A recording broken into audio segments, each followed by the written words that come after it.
देखो गाइस, ये मतलब सारा हॉल में ऐसे फैला के यहाँ बैठी है शांति।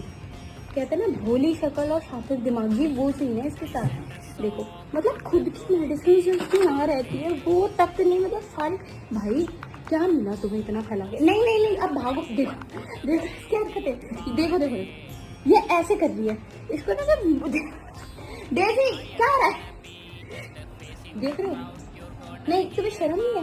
ये सामान वहाँ था वहाँ ले आए, ये सब कुछ जो है दुपट्टा वगैरह ऊपर रखते हैं हम। इनने पूरा नीचे फैला दिया। इसका यही होता है जब हम कुछ भी सेटिंग वगैरह कर रहे होते हैं घर की। इसे बताओ ना कौन सी मस्ती चाहती है, दिखाओ फिर दिखाओ अपना। अरे ये सही, ये लो देखो देखो खाने की चीज़ है देखो।